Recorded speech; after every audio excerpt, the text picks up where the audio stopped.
What is up, everybody? It is another Friday, so that means For the Love of Football is back.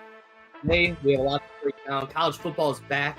We have a few extensions that are going on, specifically in the wide receiver market in the NFL. What else we got going on today? Coaching extension for third-year coach in the NFL. We got a ton of stuff for you guys. Some new 53-man rosters, news, starting quarterback news for a few teams. And I got my hot pepper pick today for next week. And then I got some NFL award predictions for the end of the season.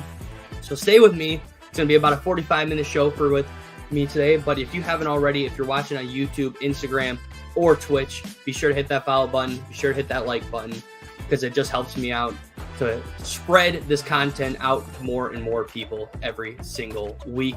But let's get started while this music plays in the background. We're going to start and talk a little bit about a college football game that happened yesterday. Colorado beat North Dakota State yesterday, 31-26.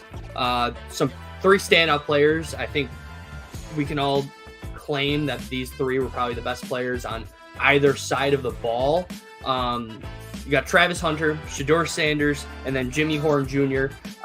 Absolutely balled out against North Dakota State. Granted, it was way too close of a game for Deion Sanders and how much promise this program has had, especially with their offensive weapons. But just to start out, Travis Hunter and Shedeur Sanders are going to be a first round. There's no doubt in my mind that happens.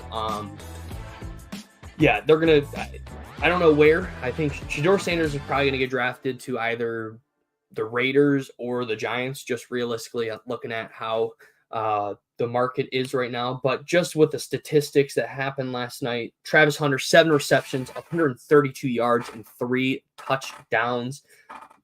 That's one hell of a game. Nothing much else to say there. Travis Hunter is an absolute dog, and he has the letter D on his jersey for a reason. Shedeur Sanders is up next. He threw 26 for 34, 445 yards, and 4 touchdowns. We're going to go into the other college football game that happened in Dublin, Ireland. But just looking at those stats compared to what DJ Uiagalelei, I get that name messed up every time, but DJ Uiagalelei, you can't. I'm sorry, but that's really good. That's a very good stat line. For 4 touchdowns, jeez. And then you got Jimmy Horn Jr., 7 receptions, 198 yards, and 1 touchdown. Man, Colorado, if they can pick up the pace a little bit and beat the higher ranked teams that they have planned later on this season, the sky's the limit for them. It's going to be a little rough if and when Travis Hunter and Shedeur Sanders leave the Colorado Buffaloes. But this year, the sky's the limit. I'm a huge fan of Deion Sanders. I'm a huge fan of his coaching style. Let's see where this goes. Sky's the limit again. But next, we're going to move on to a game that happened in Dublin, Ireland. Florida State, the 10 seed in college football, loses to the unranked Georgia Tech Yellow Jackets. Wow. That's really all I got to say. DJ Uiagalelei, like I already said, is an absolute bum.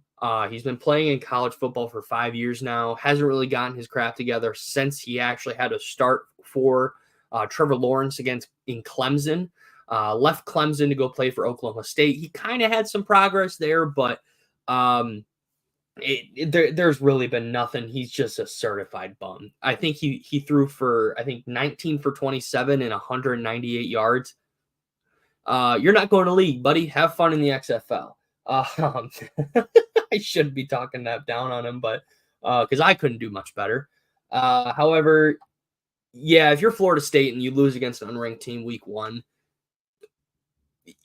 your hopes of the rest of the season are pretty much gone. Even with the 12-man or 12-team playoff system that they got now in college football, I'm not super excited about the Florida State Seminoles. Let me know if I'm wrong.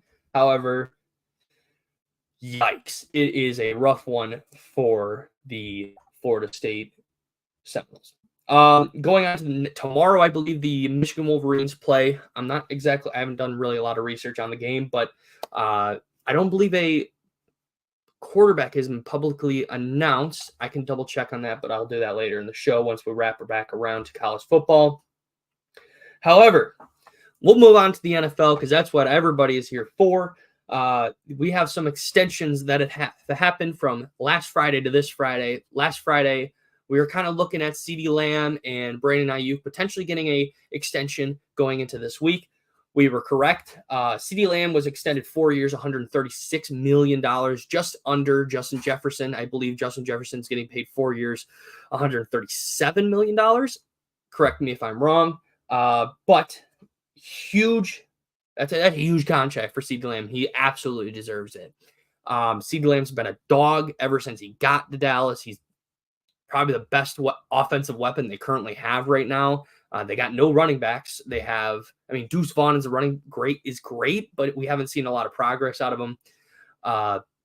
Jake Ferguson is a solid tight end, but outside of CeeDee Lamb, they really have nothing. And if you really want to have a successful team in Dallas, you got to really solidify your pillars on offense. Dak Prescott, there's rumors that going around that he might not be back next year. But they're just a rumor. I'm not sure. I don't really think that Dak Prescott's going to be returning next year I think he's going to get traded, or I'm not sure if his contract's coming up, but I've heard a lot of rumors about that. I'm kind of on that side because I don't think Dallas is going to win a Super Bowl with Dak Prescott. Even with him being one of the top MVP front runners last year, I just don't think it's going to work out. You also got to pay Micah Parsons next year. So, he's probably going to be the highest paid defensive player or defensive end, or is he's a linebacker, but he's probably going to be one of the highest paid defensive linebackers in the league. So probably moving from Dak Prescott is probably going to be their best option. But great for CeeDee Lamb. I love to see it. But we're going to move to the Brandon Aiyuk contract. There was a lot of discussion around this, whether he was going to get traded to the Commanders, whether he was going to get traded to Pittsburgh. I think realistically, if there was a destination for Brandon Aiyuk, it was going to be with his former quarterback, Jaden Daniels, in Washington. I don't really see how Pittsburgh would have been able to work around that, especially with all the contracts that they have with like TJ Watt. I think Russell Wilson got bought out, so we don't really need to worry about his contract. However, Brandon Aiyuk was extended for 4 years, $120 million. Yikes. I would not be paying, I think this is actually a really bad contract for Brandon Aiyuk. Granted, Brandon Aiyuk, get your money. I don't blame you for accepting $120 million for the next 4 years. I'm just saying you're not worth $120 million. Compared to another guy that was also paid $120 million this offseason in Amon-Ra St. Brown, we can show the stats. Here we go. I'm going to share my screen real quick. Hope you don't mind. Let me take a second here. But I will, for our audio listeners, I will also be guiding you along with what I have to say here. Granted, this is a fantasy app or a fantasy website. It still gives me the same numbers I need to look at, even with. So Amon-Ra St. Brown makes $10,000 more than Brandon Aiyuk the next 4 years. Crazy. And people might DM me with hateful comments. I get it. Brandon Aiyuk has been pretty solid for the 49ers. However, he is not worth that money. Just look at Amon-Ra St. Brown. has better stats in all but 3 categories. And the 3 categories are his longest reception, 20+ yard receptions, and yards per reception. But you look at his receptions, targets, and yards and touchdowns. Amon-Ra St. Brown was better in every aspect last year. He literally is better in every stat in his rushing category as well, because Brandon Aiyuk doesn't do it. Amon-Ra St. Brown is probably more comparable, should be more compared in his contract to a guy like Deebo Samuel. But it to me, this doesn't make sense if you look at how many targets he gets compared to Brandon Aiyuk. I mean, Brandon Aiyuk, granted, they have one of the best offenses in the league. However, I can't understand this. I can't understand the thought process of giving this guy $120 million. I know I've said that 100 times at this point, but Amon-Ra had more receptions at 119 to compare to 75. Targets 164 to compare to Brandon Aiyuk's 105. Yards 115 compared to Brandon Aiyuk's 1,342. Like, this is like, oh, come on, guys. Like, realistic. I get it that Brandon Aiyuk has Deebo Samuel, Christian McCaffrey, and George Kittle to all compete for receptions and targets. But dude, like, if you're gonna tell me that Brandon Aiyuk is in any way, shape, or form better than Amon-Ra St. Brown, I mean, even being close to, I mean, he's not close to CeeDee Lamb's contract, but it's like, bro, like, this is Brandon Aiyuk. You put Brandon Aiyuk in Amon-Ra's spot. I mean, maybe he has similar stats, but man, I'm just saying that there is a reason that contract took so long. Because, I mean, if at this point, if I'm the GM, I'm just going to be like, we have to have Brandon Aiyuk being a wide receiver too, when you got Deebo Samuel, George Kittle, and Christian McCaffrey all covered. I mean, he's a good, reliable resource to go and throw the ball to for Brock Purdy. Again, I'm going to reiterate, I don't think Brandon Aiyuk is worth $120 million. I'd say maybe $115 million. I don't think he should be one of the highest paid receivers in the league. I don't. I mean, I'll take that down, but we'll look at the conversation that's going on between Ja'Marr Chase and the Bengals. I mean, man, Ja'Marr Chase has a reason to be in the conversation of being one of the highest paid receivers in the league. Granted, he's been to the Super Bowl once. He's beaten Patrick Mahomes, and he won Rookie of the Year. Like, he's statistically had the accolades and the numbers to give him a similar contract to Justin Jefferson. I think I saw something earlier of someone saying that the rumor going around for the Ja'Marr Chase contract is that if he wants to break Justin Jefferson's contract record by one penny. Like, I don't see why the Bengals just don't do this right now. But we can see how Brandon Aiyuk does this year. It's probably gonna be something similar to this. I don't think he's gonna have a better season than Amon-Ra St. Brown. Whatever. I have them both on my fantasy team, so realistically, I hope they do both really well. But that's for personal reasons, not actual football consensus. Like, yeah. And our last extension that I believe it happened today. Mike McDaniels, the coach of the Mike McDaniels,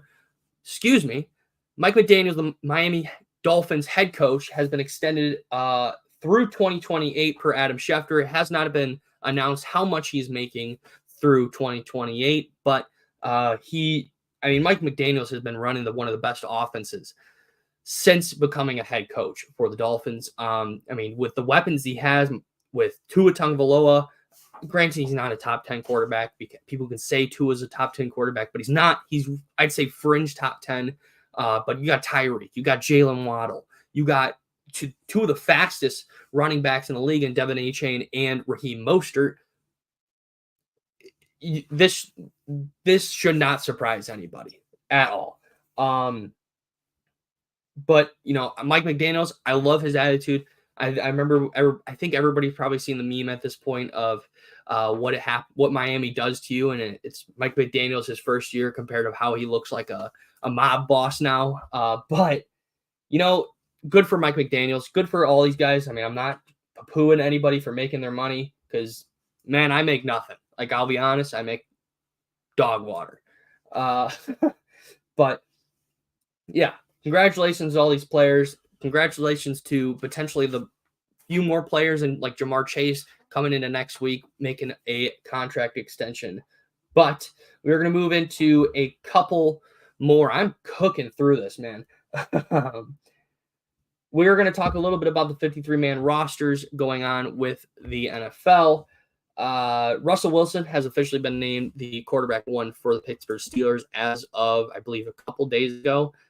So that's exciting. Great for Russell Wilson. I don't think he's going to last the entire season as quarterback one. I believe there's a slight chance Justin Jefferson will take that job from him, or excuse me, Justin Fields.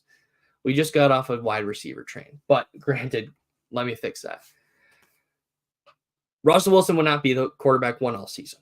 He just won't. I think he's really going downhill. The trend is going down with him. I mean, I just don't see how he continues on that path. However, Justin Fields is just as good as Russell Wilson. I believe that, there were two of the most sacked quarterbacks last year. I think Pittsburgh's O-line is much better than the Bears or the Broncos.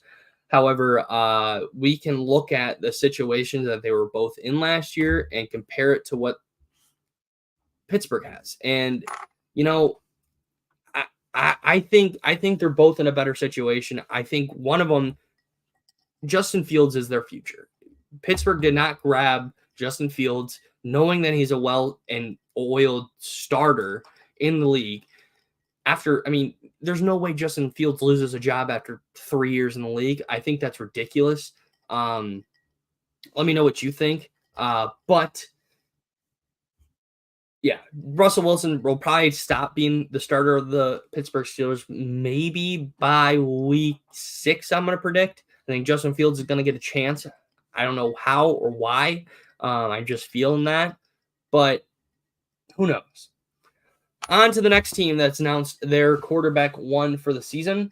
Jacoby Brissett, returning to the New England Patriots, has been named quarterback one as of week 1 going into the season.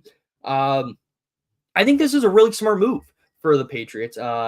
Let Drake May develop. Let him don't do what you did with Mac Jones. Mac Jones almost won Rookie of the Year his first year. However, crazy decline. There was no one he could throw to. There was a lot of there's not controversy, but there was just a lot going on. There was a QB, I felt like there was a QB competition between him and Bailey Zapp. But I think this is a great decision by Gerard Mayo and the Patriots staff. Let Drake May develop. That's all you need to do. He's super raw. He is not quarterback, not NFL ready just yet. I watched a little bit of tape going into today's podcast, but I think Drake May has all the intangibles. I just think he needs to sit behind a veteran quarterback like Jacoby Brissett and learn. And eventually, my light just turned off. That's freaking cool. And it's back on. All right. But I think if you give him the time, I think he'll be a starter by week maybe 6, maybe 5. I don't think he's going to be sitting on the bench all year. I think he was going to have a similar path to what J.J. McCarthy was going to do pre-injury. But, Drake May could very well develop to be one of the best quarterbacks in this draft. But just looking at it, great decision. Next up, we have Allen Robinson and Tim Patrick. We're going to talk a little bit about the Lions. First, before we talk about the Lions, I got the chance to go to the preseason game on Saturday against the Pittsburgh Steelers. Saw Russell Wilson in action, got to see a little bit of Hendon Hooker. Mind you, I think Hendon Hooker is a great quarterback. I think if they play their cards right, and granted, you saw a lot of him get sacked a lot. Yeah, whatever. It's one of those things. But I think if you put Hendon Hooker behind the current offensive line that the Lions have, it's all day. I mean, he's the next Cam Newton. I mean, maybe not as strong as Cam Newton, but I think he's going to have the athleticism of Cam Newton, Lamar Jackson mix. I think he's got an arm. And looking back at what he did in Tennessee and even what he did at Virginia Tech, I think he has the intangibles. I think Hendon Hooker has everything he needs to do to be successful in the league. Granted, Jared Goff is still going to be here for another 4 years. I don't know if they're going to hold on to Jared Goff for actually that long. We see time and time again quarterbacks that start to kind of their contracts start to expire, and they're maybe not, playing up to par. And Jared Goff is an aging quarterback. Granted, he's not super old. He's not 40 years old like Tom Brady was by the time he retired. He's not as old as Aaron Rodgers. However, he's going to be in 4 years from now. I believe, what is his age right now? Let's look that up. Jared Goff age. He's 29 years old. 4 years from now, he's going to be 33. So what can we do? I think what we can do is focus on the future and focus on Hendon Hooker and go from there. But yeah, so I got to go. I got a few little goodies. I got a shirt that's in the wash right now. I wore it yesterday, but we got shout out to Erica Roman. If you're watching this, Erica, thank you.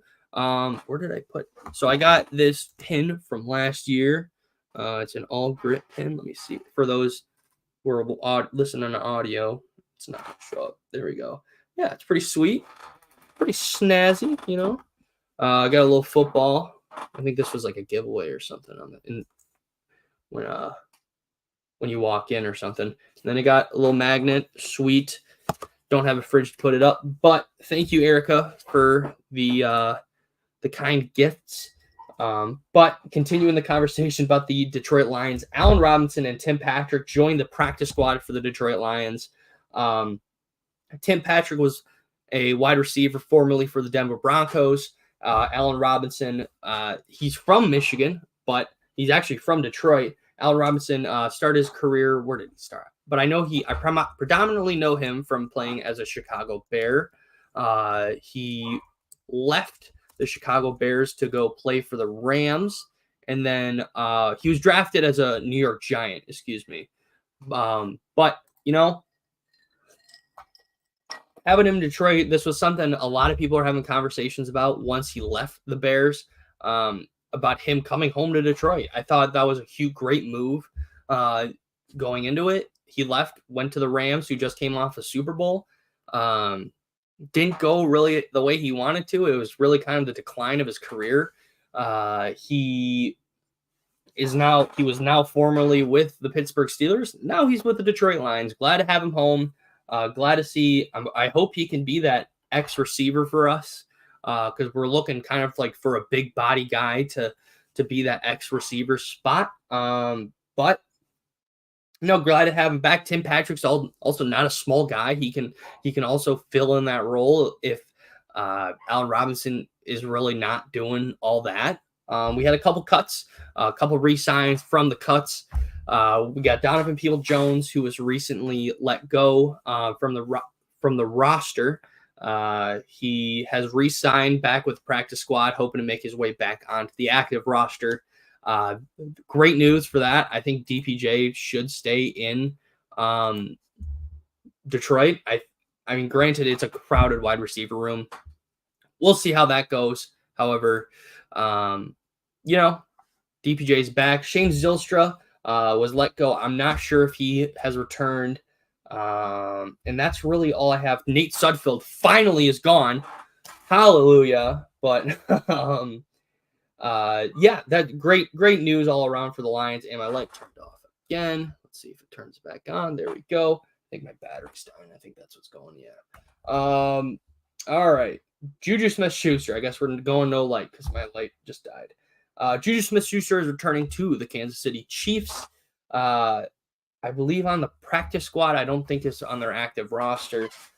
He was cut earlier in the offseason from the Patriots. Now he's back with the Kansas City Chiefs, who he won a Super Bowl with. So familiar face with them. But yeah, that's all I got for the 53-man roster section for today. All right. Hot pepper picks. So I made a decision. We're going to only focus on Thursday night football. Thursday night football is going to be the only game every week I'm going to decide on. I think it makes more fun. There's very competitive. I think there's very close games that I could easily screw up on it. So it's more enjoyable for you, less enjoyable for me. However, week 1 of Thursday night football is the Ravens versus Chiefs. I hate saying Kansas because I mess up on it every time. Ravens versus Chiefs. It feels like the Chiefs have had week 1, the game 1 of week 1, every single week or every single year. Last year they lost the Lions. I believe the year before they played, I think, the Packers. I'm not really sure who to really pick, honestly.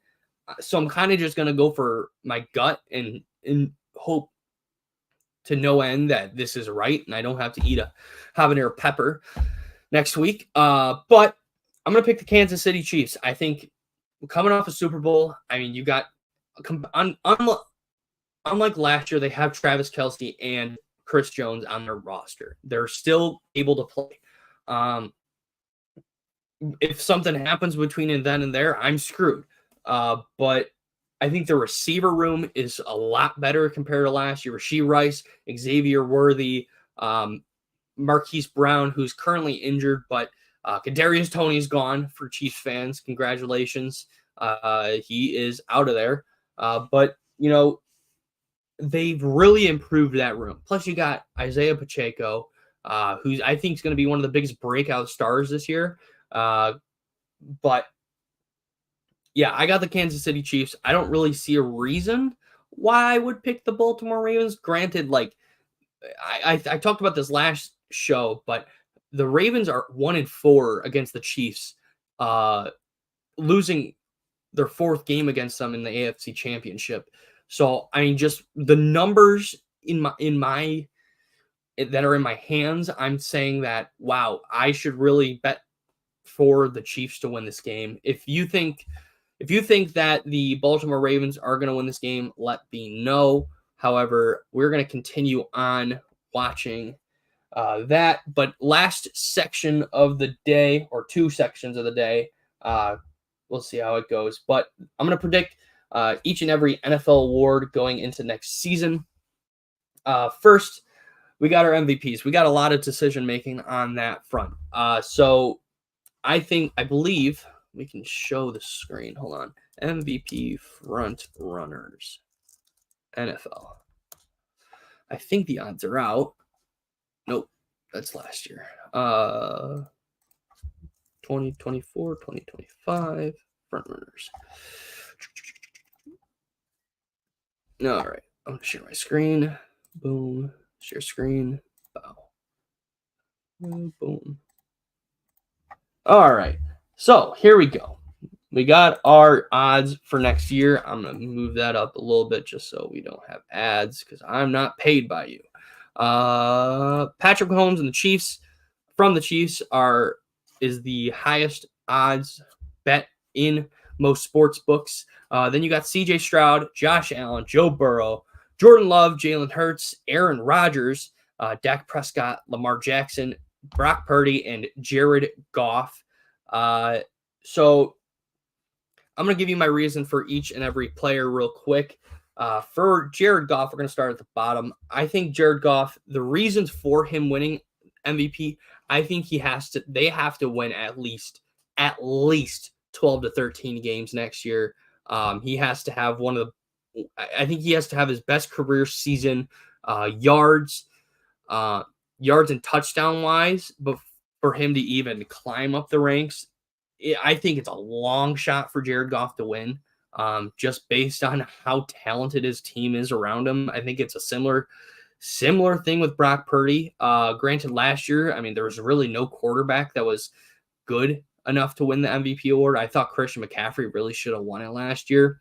However, Those two are pretty much the same reason. Lamar Jackson, I think Lamar Jackson needs to do what he did last year to win the MVP. I think the downside is he could get injured. I think that's the biggest thing. Dak Prescott, he only has CeeDee Lamb. He has CeeDee Lamb and Jake Ferguson. So if he does not get those guys the ball, it's sayonara. Aaron Rodgers. This is an interesting thing because Aaron Rodgers would pretty much be going for, I believe, his fourth MVP as of this award. If he were to win it. But Aaron Rodgers, I think he has the weapons. He has Breece Hall, he has Garrett Wilson, Alan Lazard. I think he has nothing. I think he has really no excuse not to win MVP award. Granted, I gotta put him in the same category as Jared Goff and Brock Purdy, though. He has such a talented roster around him that I think it's going to diminish his actual chances of winning the award. But we'll move on. Jalen Hurts going potentially for his first MVP. We'll see how that goes. However, Jalen Hurts, I think his pros of winning MVP would be that's a tough one. I think he's got the talent around him. I mean, I think he's probably got the most stacked offense in the league. With AJ Brown, even the receiver corps, just having AJ Brown, Devontae Smith, who else? Jahan Dotson, Saquon Barkley. I think Jalen Hurts is in a different circumstance. However, because I don't feel as if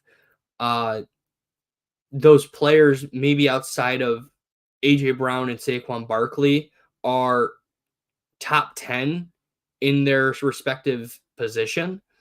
I think that will give Jalen Hurts the edge. And I think the downside is I think he's going to get outshined. I think he's going to really get outshined by the guys that are in the top 4 of this list, with Patrick Mahomes, CJ Stroud, Josh Allen, and Joe Burrow. Jordan Love's an interesting one because I don't think he actually has the weapons around him to actually do anything. Granted, it's whatever. I mean, I think Jordan Love's an interesting choice at MVP. I would have bet money on it because we haven't seen consistent seasons out of Christian Watson. Josh Jacobs is a really inconsistent player. He's had only 3 out of the 5 seasons that he's played over 1,000 yards. Granted, his 2022 season, he was the rushing. He won the rushing yard, like he won some rushing fake award for rushing yards, but he had like 16,000 or 1,600 yards, 1,645, I believe the exact number is 1,645 yards on the season, which that's huge. I mean, I don't even think he won Offensive Player of the Year that year, but I don't think Jordan Love's gonna win it. As much if you disagree, let me know. But I genuinely don't think it's gonna happen. Joe Burrow here, he actually is gonna show up later on my list. However, Joe Burrow could win MVP. I mean, I think 2 years ago, when Patrick Mahomes won it, he was second in the voting. But I don't even know why he really lost. But Joe Burrow has nothing. I mean, he's beaten Patrick Mahomes. I think he's probably top 3 quarterbacks in the league, maybe even 2. I think Joe Burrow has proven it since his second season in the NFL that he's one of the best. And if there was a quarterback that could be one of the top 3 in votes on this list, I think Joe Burrow's one of them. Josh Allen is actually the guy I think is going to win the MVP award. I think he has the system around him to succeed the most, to be able to push himself to win the MVP. With losing Stephon Diggs, you lose. Sorry to say it, but Stephon Diggs is a drama queen, and having him gone is going to really help his career. I think Josh Allen's career a lot more. Giving that Keon Coleman was one of the best receivers in college football last year. He went into the second round, got drafted. The Bills really hit a home run with that. Hold up real quick. I don't really want this. Why is my mouse working? Nope, we're gonna hide that. But Josh Allen has nothing but success on his hands. The reason for him winning is just based on the offense around him. If he can succeed without Stephon Diggs and if he can first drop down the interception rate that he has a really high interception rate. If he can turn that down next year, kind of have maybe 3 or 4 interceptions compared to his 17 that he's had, I think Josh Allen is the front runner, in my opinion. I think Josh Allen is the person I believe is going to win this award. CJ Stroud, I think he's going to have a similar situation to what Josh Allen has faced in the past. I think, granted, CJ Stroud is one of the biggest stars, but there is a very high chance he could regress this year. I mean, if he is on the pace that he was on last year for the rest of his career, he's going to be the greatest quarterback of all time, statistically. And it's similar with Devon Achane, but that's a conversation for another day. However, CJ Stroud has everything around him for him to win, not just MVP, but the Super Bowl. He could do it. He could easily do it. And if it was for, yep, Sebastian, I agree. No one's beating the Lions except Jared Goff in cold weather. But, you know, CJ Stroud is going to go out there. He's going to compete. He's going to win. He's going to have the touchdowns to back him up on it. But if I'm going to be honest, it's going to be a similar situation to Jared Goff, Brock Purdy, and Aaron Rodgers in the fact that he has a stacked offense around him. That would be the only determining factor that I believe that he wouldn't win the MVP. But Patrick Mahomes is 2-time MVP, 3-time Super Bowl winner. Yes, 3-time Super Bowl winner, potentially going for his 4th Super Bowl next year. You know, here's the thing with Patrick Mahomes.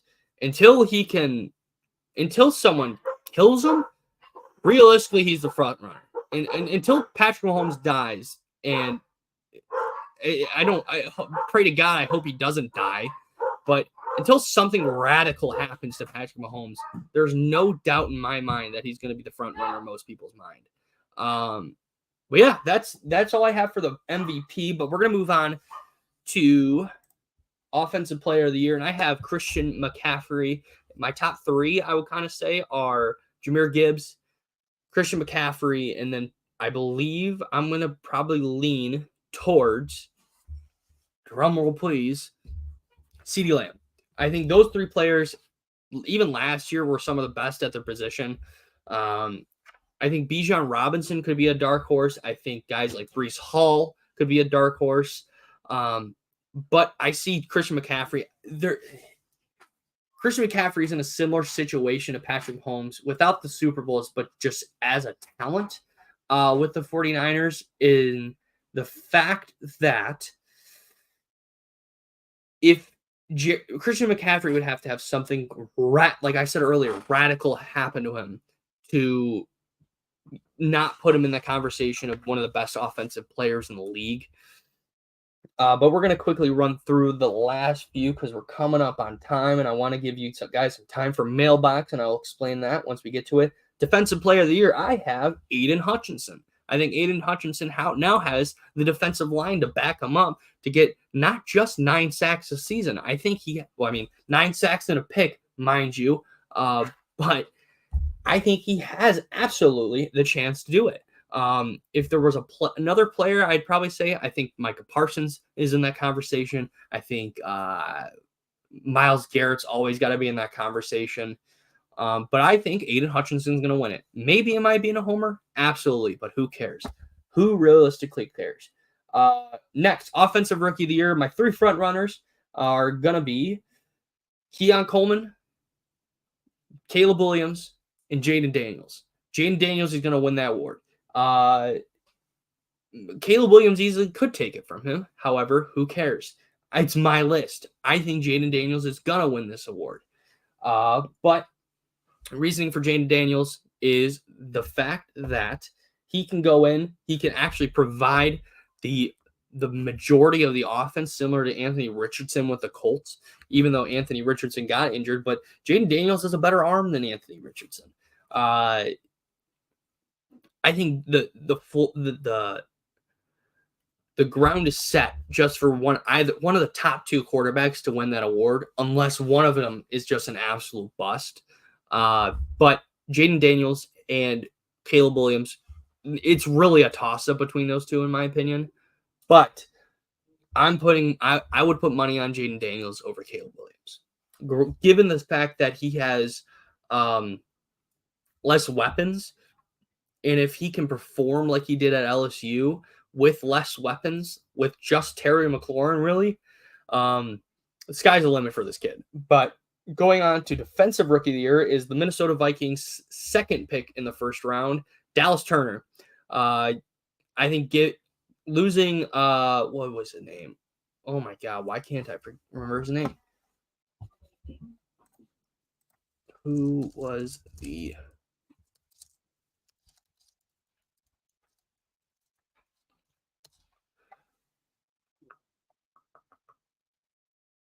Danielle Hunter. Thank you, internet. Dallas Turner is going to he's going to fill in Danielle Hunter's spot. He is, and if he can perform at even close the level Danielle Hunter performed, I think he's going to walk away with this award. I think guys like Terrion Arnold or even Cooper DeJean could even have a chance, but I think Cooper DeJean definitely has a less chance just because he's a cornerback, and same with Terrion Arnold. Realistically, you need to be a linebacker or a defensive lineman to win that award. But moving on to the next award is the Comeback Player of the Year. I have Joe Burrow. I mean, given all that he went through last year, I think it's pretty much a given at this point. If he can stay healthy all year and actually go to have a solid winning season, I think Joe Burrow walks away with this award. And then last but not least, for the Coach of the Year, I have Mr. MCDC Dan Campbell. Dan is, I don't know how he lost last year. I don't even know how he didn't get it last year, given that he had the Lions on a roll that no one in history has ever put him on. Dan Campbell should have won it last year. I think the Lions are immensely better than they were last year, given the fact that they have drafted stud talent for the 3 years that is it 3? It's 4 years now for Dan Campbell, but in those 4 years they've drafted some of the best offensive players in the league, and potentially some of the best defensive players in the league. I think Dan Campbell walks away with this award if they even get to where they were last year. Granted, if Kevin Stefanski comes out of nowhere and wins the award because of X, Y, and Z, or Joe Flacco, but that's my prediction. MVP Josh Allen, Offensive Player of the Year Christian McCaffrey, Defensive Player of the Year Aiden Hutchinson, Offensive Rookie of the Year Jaden Daniels, Defensive Rookie of the Year Dallas Turner, Comeback Player of the Year Joe Burrow, and then Coach of the Year Dan Campbell. We're going to move to a little bit of mailbox. Basically, if you have any football questions or fantasy questions, throw them at me. I will answer them. I'm pretty much going to stay on for the next minute or so, and if you have any questions, I will answer them. But if not, I will see you all next time. But don't forget to like and subscribe if you haven't already. Here we go. I'm just going to check something real quick. Yeah, like and subscribe. If you can't, no worries. All right. That'll do it for today's episode of For the Love of Football. My name is Parker Brown. I'm your host. Every Friday we will be talking college, NFL, and UFL when the season happens. But that'll be it for today. Thank you all for watching. Like I said, like, comment, and subscribe. I will be back next Friday for more football stuff.